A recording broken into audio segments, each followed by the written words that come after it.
Okay, so we need to go through the definition of big O first. We'll say that a function f of n is said to be of the order of big O of g of n if and only if there exist two constants c and n naught along with a g of n such that your 0 is less than equal to f of n is less than equal to c into g of n. Or graphically we may say that if this is your f of n, then your g of n should be such that after a particular fixed n naught, or you can say for all values which are greater than or equal to this n naught, your condition of f of n letting be less than or equal to c into g of n should satisfy. So this is the overall definition of your big O notation, or you can say it is acting as our upper bound. Now the next question is how to solve the numericals. Before going to the numerical, we should know what exactly is the f of n. We already know that f of n is our count of program steps that we learned in the last 2 or 3 classes. So, for example, let our f of n is equal to 2n square. Fine. अब कहता है जब ये 2n square है, it means कि इसको देखकर अब मुझे एक g ऑफ n के लिए गेस करना है कि g ऑफ n क्या हो सकता है. तो g ऑफ n की जो प्रोबेबल गेसेस हैं that are n square, n cube, n4, fine, but not at all equal to n और not at all equal to log of n, not at all equal to n log n. कहते हैं ये मेरी gases नहीं हो सकती. ये क्यों नहीं हो सकती guesses? Because their values is going to be lesser than the value of n square. So we need to choose the g of n just by guessing the function which is at least equal to f of n or in some way greater than f. देखो यहाँ पर सारी की सारी आपकी human skills, आपकी mathematical skill section में आ जाती है. That how beautifully you are able to guess the G of N. G of N के गेस पे डिपेंड करता है. ठीक है, सपोज आपने कुछ गेस कर भी लिया, सपोज आपने एन लॉग एन को गेस कर भी लिया. जब आप जी ऑफ एन को is equal to N log N लेकर चलोगे तो in that case you will not be able to find the suitable values of c and n naught that are satisfying this particular equation. इनके लिए आप नहीं कर पाओगे. वो हम एग्जांपल अभी लेकर देखते हैं इसके लिए. तो कहता है ये मेरा सपोज क्वेश्चन है, तो हम कहते हैं इस क्वेश्चन को सॉल्व कैसे करें. क्वेश्चन को सॉल्व करने के लिए कहता है F of N is equal to और 2n स्क्वायर. तो कहता है let us suppose g of n be equal to your n log n मान लेते हैं हम, है ना. n log n मान लेते हैं, या n log n की बजाय सपोज मैं क्या मान लेता हूँ, log n मान लेता हूँ. या log n भी नहीं मानता, सपोज मैं इसको n मान लेता हूँ. आपको भी बेटे गैसेज ऐसे ही करनी है कि ये मान लेता हूँ, ये मान लेता हूँ, ये मान लेता हूँ. मान लिया कहता है कि g of n is equal to n and let c be equal to 3 and let n not be equal to 4. कुछ भी ले लो. अब कहता है जब ये वैल्यूज है तो इसको क्या निकालना है, c into G of n निकालना है. और ये वैल्यू हमेशा किससे बड़ी होनी चाहिए, f ऑफ n से बड़ी होनी चाहिए. डन. अब c इंटू इसको क्या, g ऑफ n की वैल्यू मैंने इसमें प्लेस की इज इक्वल टू n, और ये किससे ग्रेटर देन इक्वल टू होना चाहिए, किससे होना चाहिए, 2n स्क्वायर से. फाइन. अब कहता है कि n not is equal to 4 माना, मींस और n greater than equal to 4. तो इसके लिए इसने पहले क्या रख के देखा, 4 रख के देखा n इज इक्वल टू 4, और c इसने 3 माना हुआ है. जब n इज इक्वल टू 4 है तो 3 into 4 should be greater than equal to 2 into 4 का square. Is it true? No. यहां तक बेटे साथ में हो आप लोग? तो ये कंडीशन सेटिस्फाई नहीं Yes, है sir. ना. तो इसके बाद क्या करो, कहता है c की कुछ एक वैल्यू चूज करके देख लो. Late c B 100. मान लिया c 100 है, तो इस केस में क्या होगा, तो 100 is to 4 is greater than equal to 2 into 4 square. True है नहीं है? ट्रू है. डन. ये तो ट्रू हो गया ना. मैंने क्या लिया, c 100 ले लिया, n not is equal to 4 ले लिया और g of n is equal to मैंने ले लिया n। तो कहता है इस वाले केस में ये ट्रू हो जाएगा, लेकिन मुझे तो किसके लिए चाहिए, for all n greater than equal to n not till infinity, infinity तक के लिए चाहिए। तो अब कहता है चलो ये n इज इक्वल टू 4 के लिए तो ट्रू होगा, n इज इक्वल टू 5 के लिए करके देख लो, उसके लिए भी ट्रू हो जाएगा। अब कहता है क्या ये n इज इक्वल टू 10 के लिए भी ट्रू है क्या, उसके लिए करके देख लो। यदि 10 के लिए ट्रू है तो क्या ये 20 के लिए भी ट्रू है क्या, अब 20 के लिए रख लेके देख लो एक बार, 20 के लिए क्या होगा, 100 मल्टीप्लाइड बाय कितना 20 should be greater than equal to 2 into 20 square, कितना हो जाएगा, कितना हो गया, ये ट्रू है कंडीशन या नहीं ये वाली, बताओ चेक करके जल्दी से, ट्रू या फॉल्स है, ट्रू है, ट्रू है, हाँ वेरी गुड। तो आप क्या था नेक्स्ट में आ रहे हो, तो 30 के लिए रख के देख लो, 30 के लिए बताओ ये ट्रू है क्या, बताओ। यस सर ट्रू है। आप 40 के लिए रखो, फिर बताओ ट्रू है, यस सर ट्रू है, ट्रू है सर। ट्रू है सर। 50 के के लिए, 50 के लिए ट्रू है सर। चलो, उसके आगे 100 के लिए, ये 100 के बाद फॉल्स है सर। तो क्या होगा जब ये n ग्रेटर देन 100 हो जाएगा, इक्वल टू 100 हो जाएगा, तो क्या होगा, ये कंडीशन फॉल्स हो जाएगी बेटे। इसका मतलब क्या हुआ, जो मैं ये ग्राफ बनाना चाह रहा था इस तरीके से, ये वाला n0 इक्वल टू 4 के लिए ये f ऑफ n था, और ये मेरा यहाँ पर कोई g ऑफ n था ये वाला, तो कह रहे ये जाते जाते कहीं ना कहीं इसके बाद ये डिप कर जाएगा यहाँ, ट्रू। तो इसका मतलब these are not the true values, these are not the satisfying values। इसका मतलब इस कॉम्बिनेशन से I just cannot prove that its complexity is big of n। इसका मतलब क्या है, अब मैं नेक्स्ट में क्या करूं, c की वैल्यू चेंज करके देखूं या n नॉट की वैल्यू चेंज करके देखूं। Just keep in mind that just by putting some other values of n naught and just by taking higher values of c, the equation may be satisfied till a longer period, but there will be definitely a threshold by which the c into g of n will be falling lesser than your f। यहां से आपको देखकर ये पता लग रहा है नहीं लग रहा है कि कुछ भी वैल्यूज ले लो c और n नॉट की, if we keep g of n is equal to n, then there is a compulsory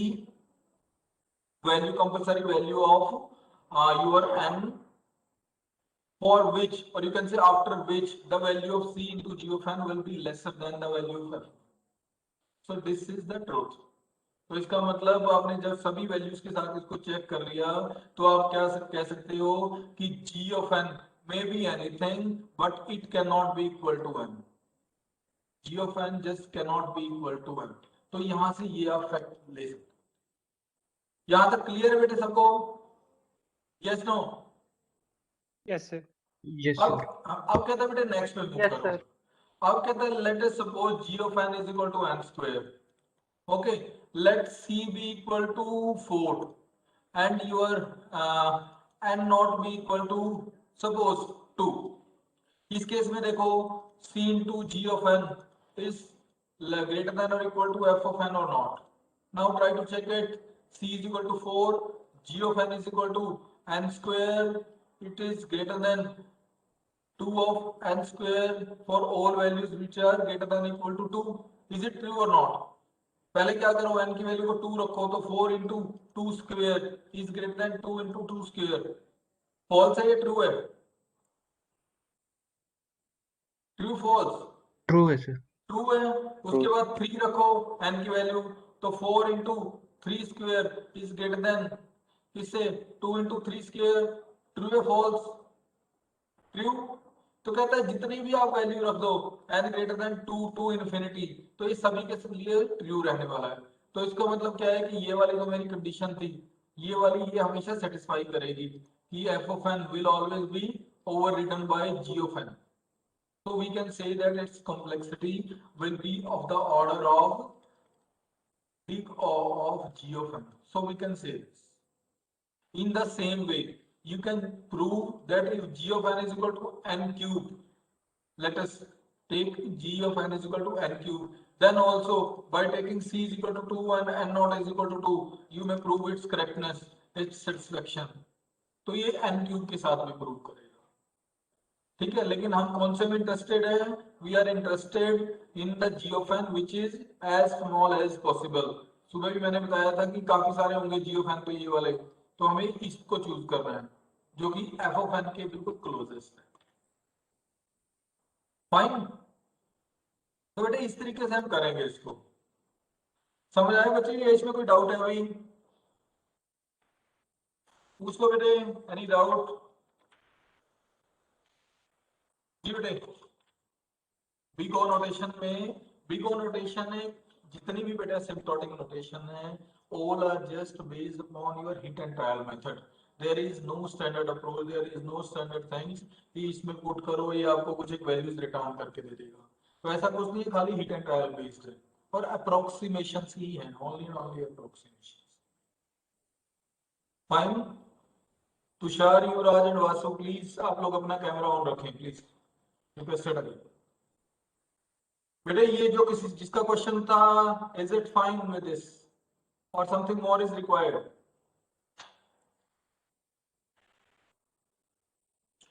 चलो बेटे अब नेक्स्ट पर मूव करते हैं। Next question was for permutations, how to generate the permutations. किन लोगों ने लिख लिया है? यहीं से हाथ उठा दो जिन लोगों ने कर लिया है permutation generation. 1 2 3 good, 4 good, 5 well done. चलो, और जो बूलियन वैल्यूज वाला ट्रू फॉल्स जनरेट करने वाला वो किस किसने कर लिया है? हाथ उठाओ। 1 2 गुड। चलो बेटे ठीक है, तो आज बेटे थोड़ा सा ये डिस्कस कर लेते हैं, फिर आगे मूव ऑन करेंगे। तो पहला जो आपका परमुटेशन जनरेशन है, उसकी बात हम कर लेते हैं कि परमुटेशंस कैसे होने हैं। परमुटेशन का बेटे बड़ा ही सिंपल सा एल्गोरिथम है जो हमने लास्ट टाइम पे ट्रेस भी किया था कि let it be named as permutation and 3 arguments are passed to it. One is a, second one is k, then the n beginning and ending. Then it says that if n is equal to k, then it has to write the value of a from 1 to m, else it has to go for a for loop for I is equal to 1 to for k to n, and within this for loop it will be swapping the ith and kth element. Then it will be calling the recursive call will be there of the form a, k plus 1 and n. Then again there will be a swap of I and k. So this was the algorithm. Done बेटे, तो ये algorithm हमने trace भी किया था। अब कहता है जो इस एल्गोरिथम को suppose let our array be containing ABC as its element, it is passed to this function, so the initial call will be permutation of A being the array। इसको कैपिटल A ले लो बेटे, यहाँ पर बेशक capital A मान के चलो, तो capital A then 1 and then 3 being the length of your array। तो इनिशियल कॉल इसके साथ होगी। इनिशियल कॉल होने के साथ ही क्या होगा, जब ये इफ कंडीशन पर जाएगा तो इफ कंडीशन तो फेल हो जाएगी, एल्स में जाएगा, else will run। जब ये else run करेगी then the loop will run for I is equal to 1 to for I is equal to k to n। so initially for initially क्या है, k is equal to 1 है, तो होना क्या है, k is equal to 1, तो I is equal to 1 के लिए चलेगा, I is equal to 2 के लिए चलेगा, I is equal to 3 के लिए चलेगा। तो जो सिस्टम है वो सबसे पहले आपका I is equal to 1 के लिए जाएगा।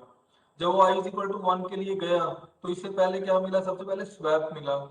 स्वैप फंक्शन ने क्या किया, स्वैप किस किस को, आई एंड के को, तो आई और के दोनों के में क्या है इस टाइम पर 1 और 1 है। इसका मतलब क्या करेगा, स्ट्रिंग आपके पास एबीसी आया था एरे, तो ये क्या रहने वाला है, फर्स्ट एलिमेंट का फर्स्ट एलिमेंट के साथ ही स्वैप, तो ये एबीसी रहने वाला है।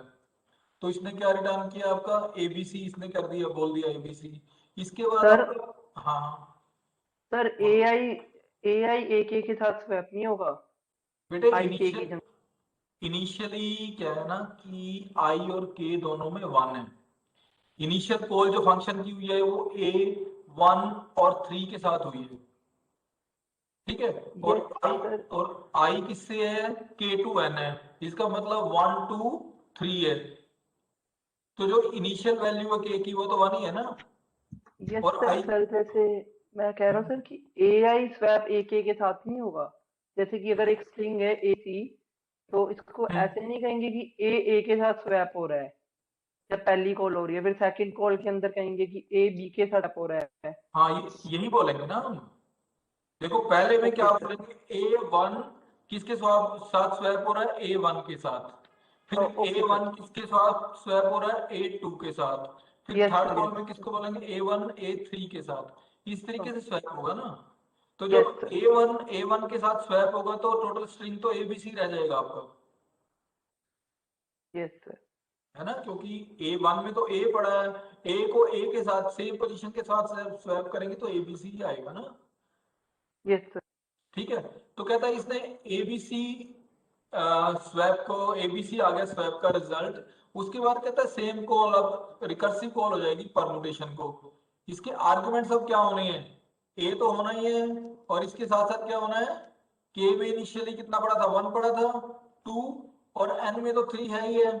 तो कहता है अब ये इसको एग्जीक्यूट करने चला जाएगा। और अभी इसकी साथ साथ में क्या है, एक स्वैप की कॉल और पड़ी है इसके साथ। वो स्वैप किस में होना है, 1 और 1 में स्वैप अभी बाकी है, ये अभी हुआ नहीं क्योंकि अभी पहले इसको एग्जीक्यूट करके आएगा ये। तो इसको एग्जीक्यूट करने चला गया प्रोसेसर। जब इसको एग्जीक्यूट करने चला गया, यहां तक बेटे मेरे साथ हो आप लोग सभी, यस सर। डन। तो अब ये A2 और 3 को एग्जीक्यूशन में एग्जीक्यूट करने के लिए चला गया, कंट्रोल शिफ्ट हो गया। उसके बाद कहता है ये जब पहले वाला इफ पर आया तो इफ कंडीशन तो फॉल्स है, ओके। जब इफ फॉल्स है इसका मतलब एल्स में जाएगा, तो एल्स में जाते ही इसमें एक लूप चलेगा for I is equal to K2N, for I is equal to 2 to 3, done. तो इसके साथ कहता है एक बार आई इज इक्वल टू 1 होएगा, एक बार आई इज इक्वल टू 2 होएगा, आई इज इक्वल टू 2 होएगा एक बार, और एक बार आई इज इक्वल टू 3 होएगा, यस नो। जब ये i is equal yes to sir. I is equal to 2 जब होगा, तो i इज इक्वल टू 2 के लिए फिर से एक स्वैप होगा, एक परमुटेशन की कॉल होगी और एक स्वैप होगा। ऐसे ही i इज इक्वल टू 3 के लिए भी एक स्वैप होगा, एक परमुटेशन की कॉल होगी और एक स्वैप होगा। जब i इज इक्वल टू 2 पे जाएगा ये, i इज इक्वल टू 2 पे किस किस के बीच में स्वैपिंग होनी है, बोलो किस किस के बीच में, i और k के बीच में, यस सर। है ना। अब इसमें i और k क्या है, इस वाले एल्गोरिथम में, इसमें 2 to 3 में i इनिशियली 2 है, k भी 2 है, तो क्या करेगा, b और b स्वैप बी। होगा, b और b स्वैप होगा ना बेटे। हाँ तो जी इसकी सर। आउटपुट क्या आने वाली है, abc, डन, हाँ जी सर। ओके। उसके बाद कहता है ये अब ये कॉल होगा एल्गोरिथम परमुटेशन, ये किसके साथ कॉल होना है, इसके आर्गुमेंट्स बताओ, परमुटेशन ए ए 3 3,3। और 3। जब ये 3 और 3 के साथ कॉल होगा तो क्या करेगा, इफ कंडीशन ट्रू हो जाएगी, डन। इसका मतलब क्या होगा, ये प्रिंट कर देगा, अब क्या प्रिंट करेगा, ए बी और सी को प्रिंट कर देगा, डन, यस सर। ओके। उसके बाद क्या था, ये वाला स्वैप एक्शन में आएगा, ये इसके साथ वाला स्वैप। अब ये स्वैप क्या करेगा, जो अभी अभी आपने बी और बी को स्वैप किया था ये उसको वापस ले आएगा। हालांकि इस टाइम पर इस वाले स्टेप पे ये लॉजिकल है, क्योंकि बी और बी को स्वैप और ए और बी को स्वैप करने का कोई लॉजिक नहीं बनता, पर फिर भी एग्जिस्ट कर रहा है वहां पर, ओके। तो ओवरऑल में क्या हुआ आपका, एक परमुटेशन प्रिंट हो गया एबीसी, और उसके बाद इसने इसको रिटर्न कर दिया यहाँ पर। अब कहता है इसका i इज इक्वल टू 3 के लिए एग्जीक्यूशन होनी है, i इज इक्वल टू 3 के लिए जब एग्जीक्यूशन होनी है तो किस किस का स्वैप होगा, बोलो 2 और 3 का। देखो ना k की वैल्यू तो 2 है, k इज इक्वल टू 2 है ना, यस नो। एक यस सर। मिनट वेट करना बच्चों, एक मिनट। हाँ जी सर, गुड आफ्टरनून। हम बस ठीक हूँ सर, बढ़िया बस।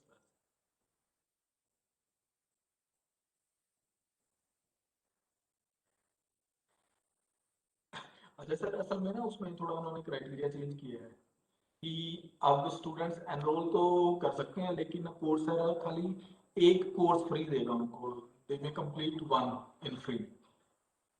हाँ जी, हाँ जी, तो एनरोल तो करा लेंगे बच्चों को, उसमें कुछ इशू नहीं है ये। हाँ जी, हाँ जी, कोई भी एक कोर्स फ्री कर सकते हैं वो। जी जी।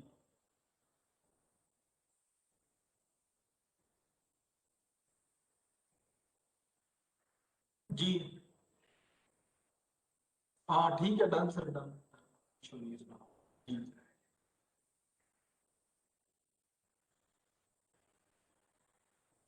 जी जी जी।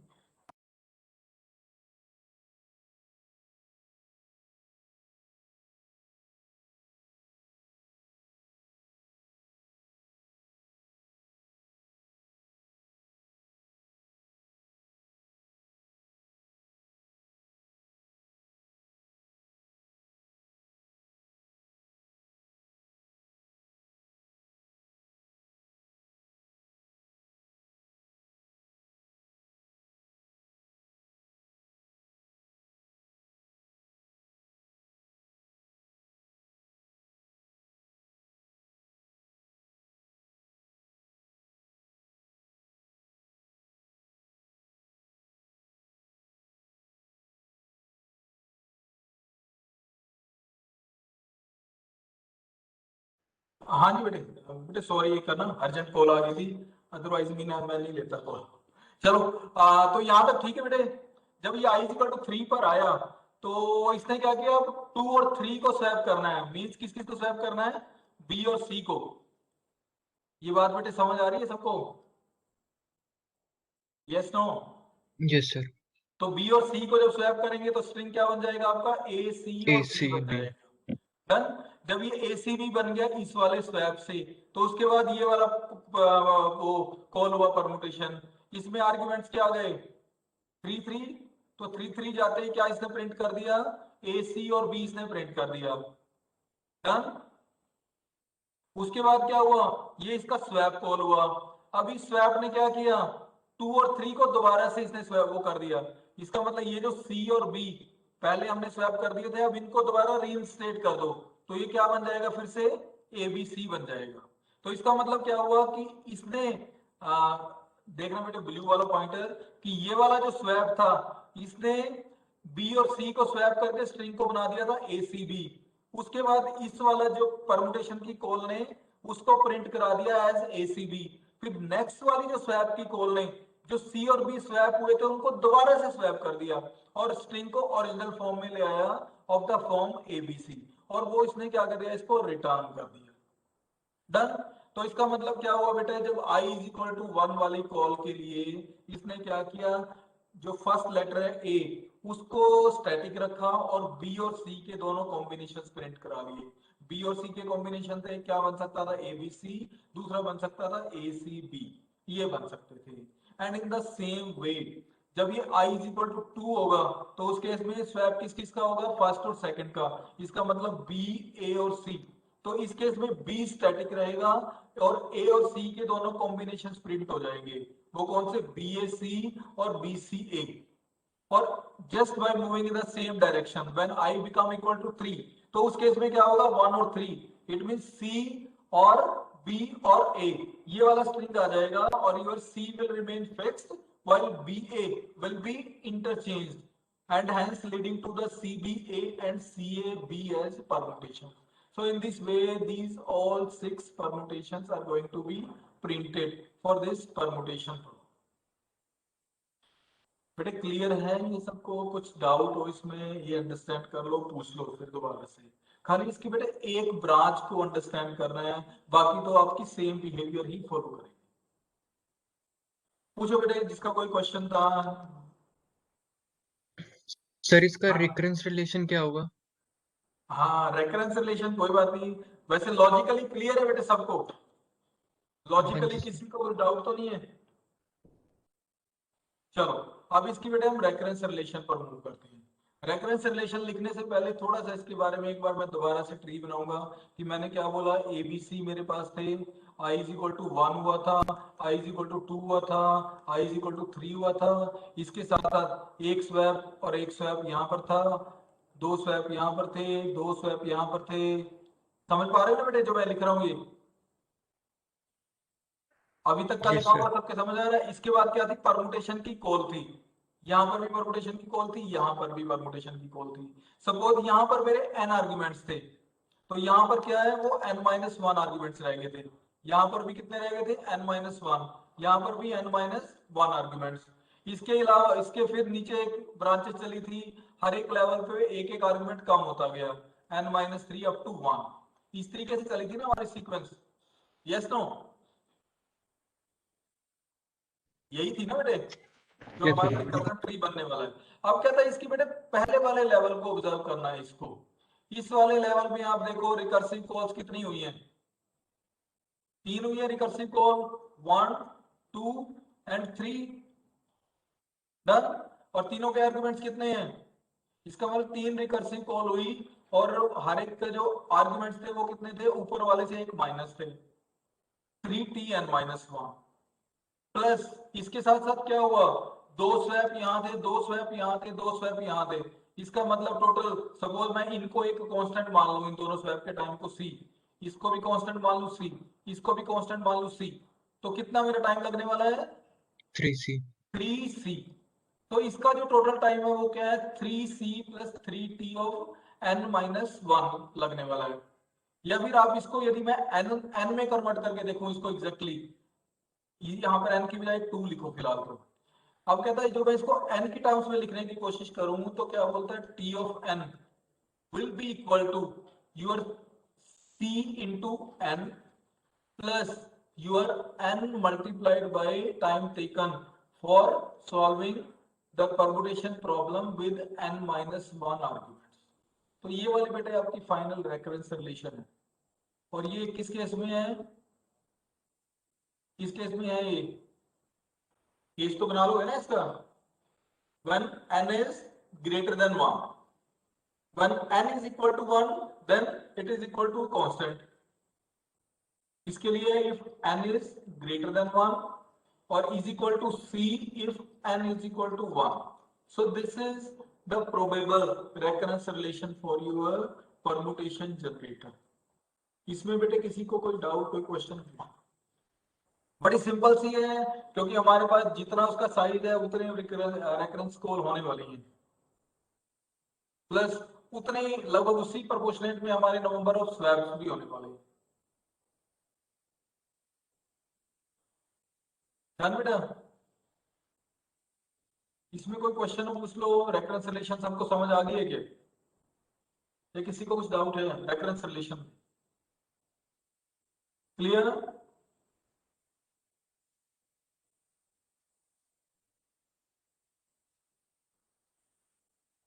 ओके विशाल बेटे, is it clear to you? Vishal roll number 24 124, is it fine with you? Yes, sir. Okay okay चलो। सुखनदीप, अंडरस्टूड? हाँ जी सर। Yes sir. गुड बेटे गुड। अब क्या था, नेक्स्ट पर मूव करो बेटे, नेक्स्ट प्रॉब्लम पर मूव करो। जो नेक्स्ट प्रॉब्लम है that is to write, screen visible है सबको? नहीं, शेयर नहीं की।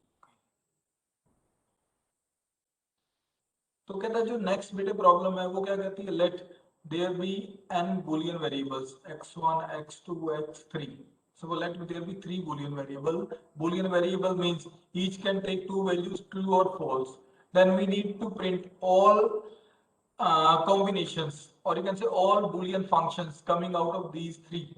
It means we need to print false false and false, then false false and true, then false true and false, then false true true, then true false false, then true false true, then true true false, then true true and true।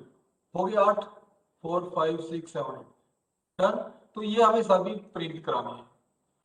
Now we need to write an algorithm for this। Algorithm बेटे बड़ा ही simple algorithm है, थोड़ा सा हमें logically सोचना है।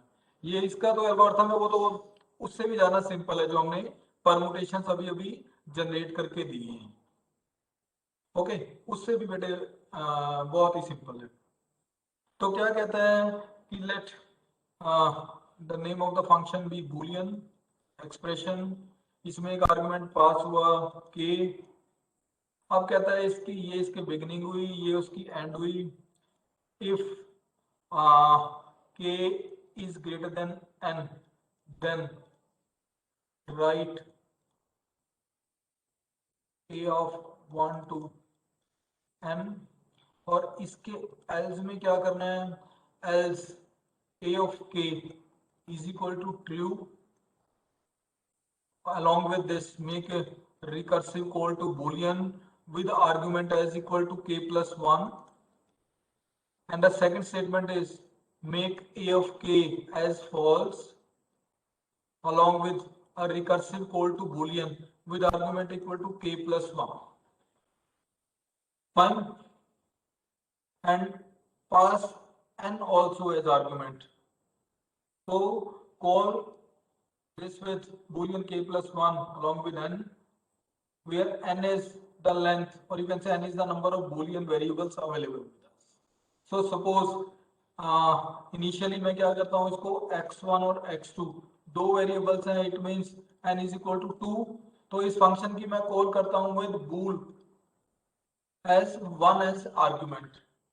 ठीक है, 1 एज आर्ग्यूमेंट इसको कॉल करता हूँ। तो सभी लोग ट्रेस करके देखो क्या प्रिंट करेगा ये। एल्गोरिथम आपके सामने लिखा हुआ है, try to trace it. A यहाँ पर आपका एक ग्लोबल एरे है, A is global array initialise to null. Okay, सब लोग ट्रेस करो बेटे इस एल्गोरिथम को, देखो ये आपको क्या प्रिंट करके देगा।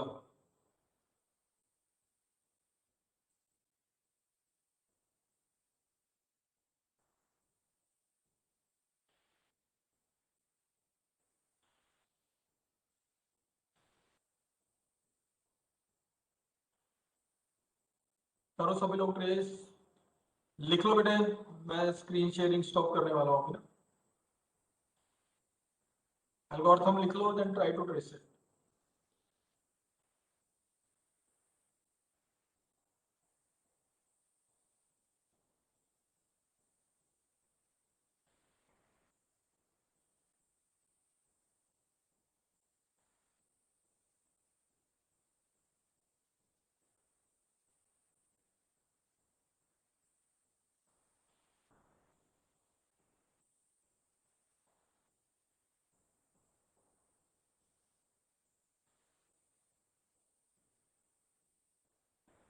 करो बेटे ट्रेस, और रिजल्ट मुझको टेक्स्ट बॉक्स में लिख के दो प्राइवेटली। जो भी ट्रेस करके रिजल्ट आएगा चैट बॉक्स में डालो।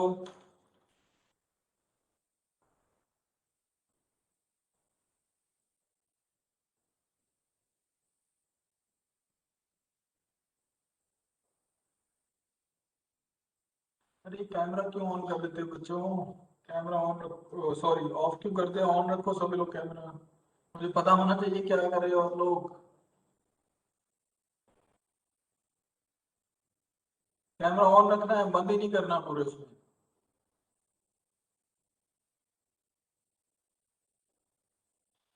चैट बॉक्स में आंसर डालो क्या प्रिंट किया।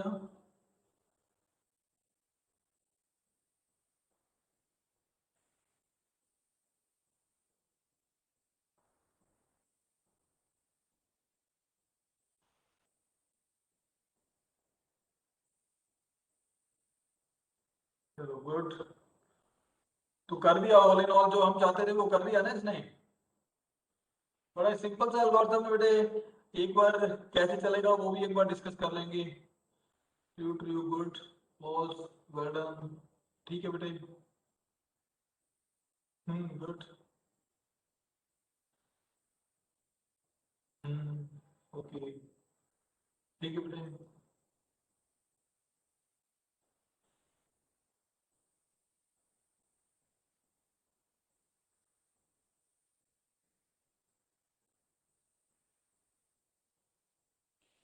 तमन्ना हो गया बेटे आपका, चलो कोशिश करो, keep on trying. Good, Tushar fine.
कर लो बेटे, बाकी जो बचा है वो भी करो, जो भी रहते हैं।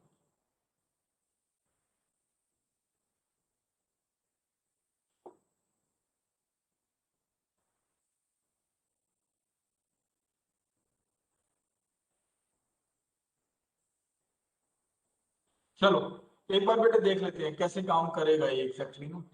तो जो इसकी इनिशियल कॉल हुई वो किसके साथ हुई, सपोज x1 और x2।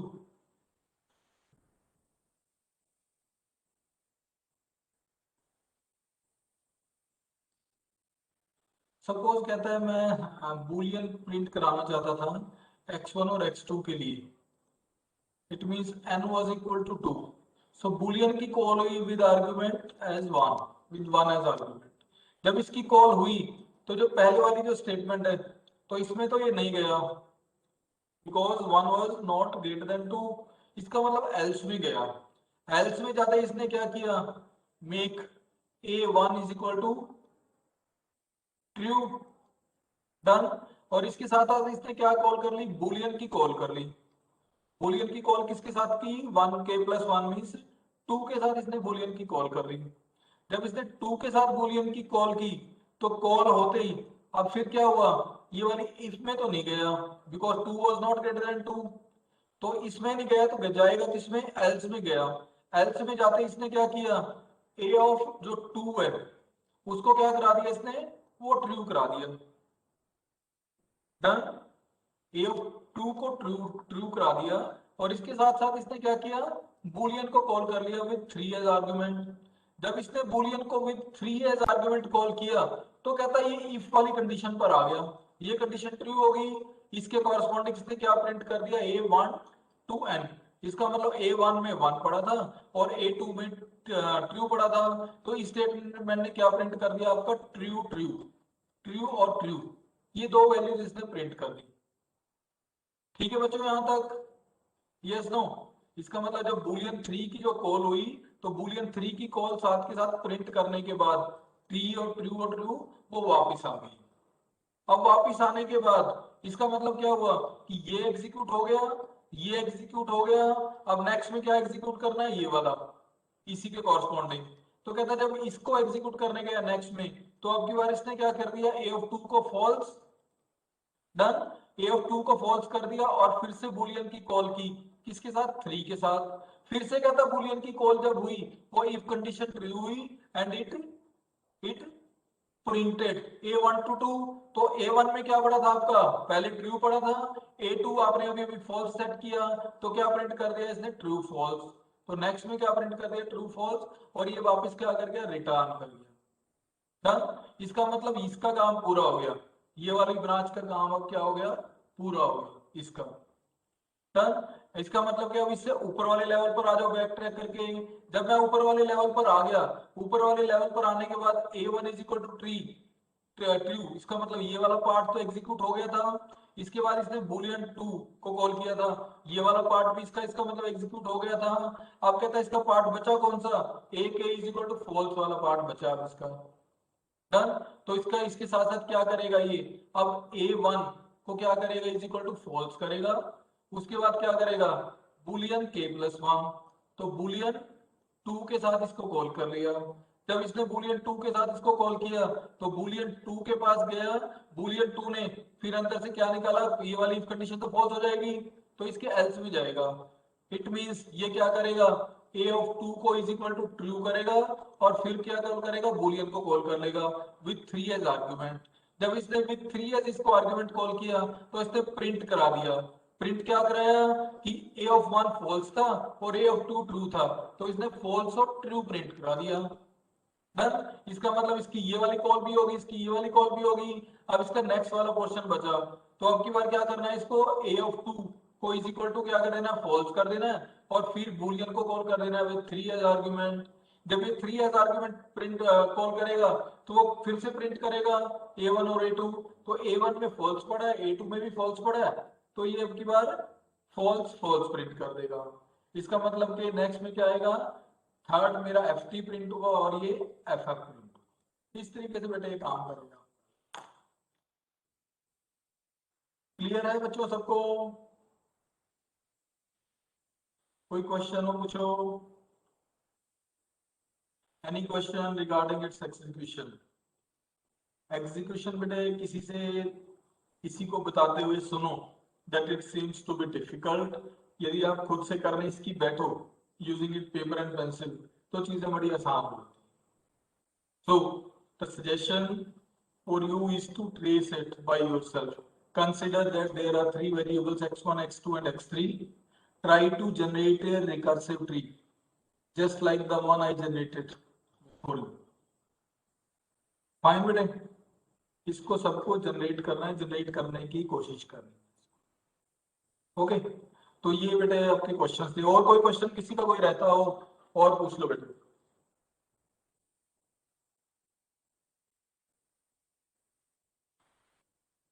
Okay done. इम्प्लीमेंटेशन होगी जो लास्ट वीक तक हमने बोली थी कि फाइल्स मेंटेन करनी है। सबके हो गए प्रोग्राम्स डन। तो वन बाय वन बेटे नेक्स्ट वाले वीक में मैं चेक करूंगा। आज तो खैर टाइम नहीं बचा। नेक्स्ट वाले वीक में जो ये भी हुआ है परमुटेशन वाला प्लस ये दूसरे वाला जो बूलियन एक्सप्रेशंस वाला, और नेक्स्ट वाले भी जो वीक में होंगे साथ के साथ, वो नेक्स्ट वाले वीक में फिर मैं सबकी आपकी इवैल्यूएशन करूंगा। सब लोग अपनी लेबोरेटरी फाइल्स कंप्लीट रखें, बार बार मुझे कहने की जरूरत ना पड़े। ओके, लैब में इम्प्लीमेंटेशन का कोई बेटे क्वेश्चन हो, कुछ नहीं हो रहा इम्प्लीमेंट, वो बता दो।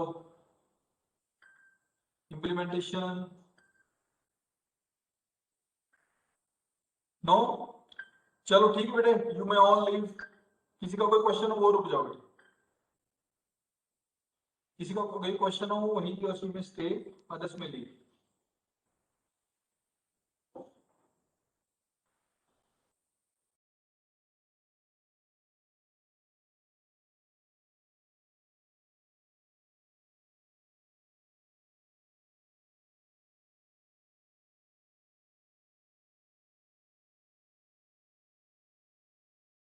बेटे एनी क्वेश्चन?